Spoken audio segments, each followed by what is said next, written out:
Hi YouTube.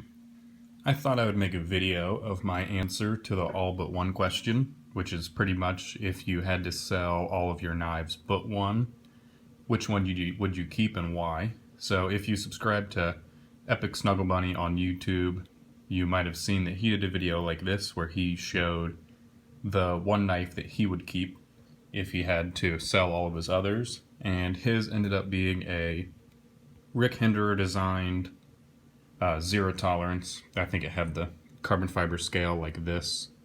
Sinkovich designed zero tolerance, but pretty much the same thing, just a different shape, titanium lock side, flipper, and everything.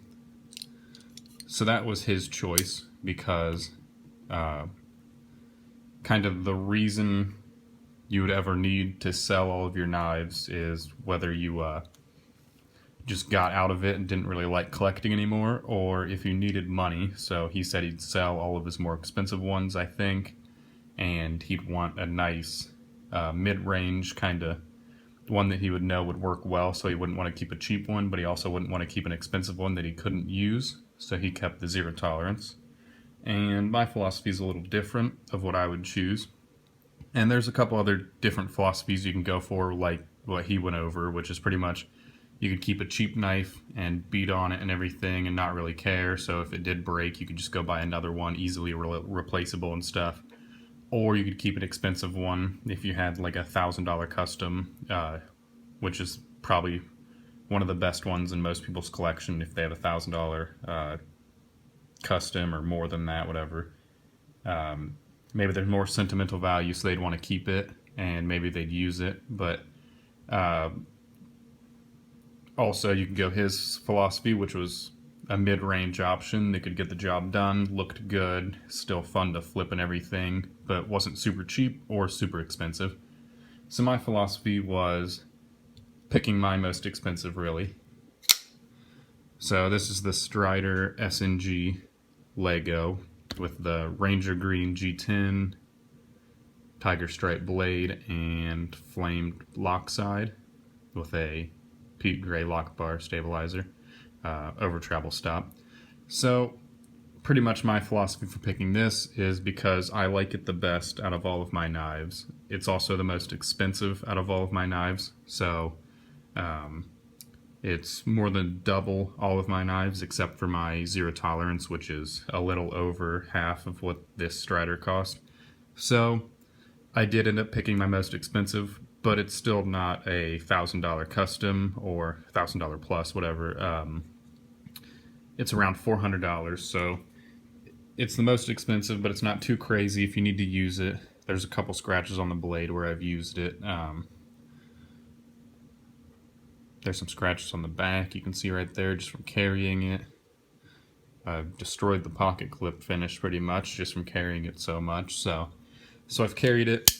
I don't have a problem beating on it if I need to, and I think it could get any job done. Thick titanium, G10, which is nice and sturdy, and a thick blade. The lockup is a little over 50%, probably about 60% lockup, and it's solid in all directions. So I think it would last a long time if that was my only knife and I was able to keep it. I wouldn't really want to keep like a Browse or the Sage just because they're not as good users.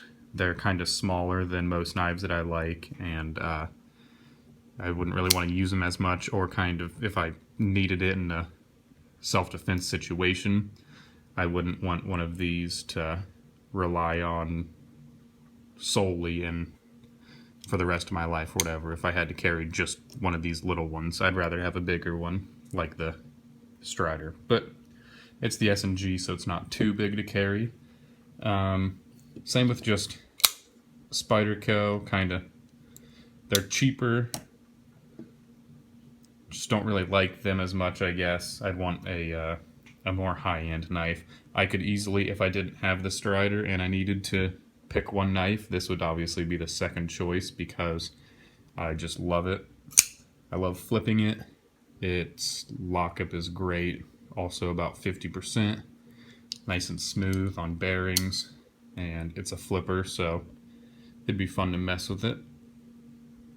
whenever I'm bored, which the Strider doesn't have that flipper or anything. So yeah, I guess it is kind of sentimental value with the Strider because it is the most expensive and I like it the most, but I would just rather have a more expensive knife I know that'll last pretty much forever rather than a little CRKT or anything. And that's pretty much my philosophy behind it.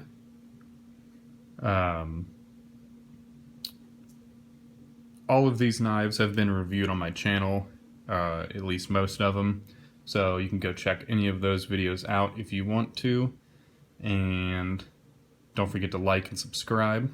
Thanks for watching.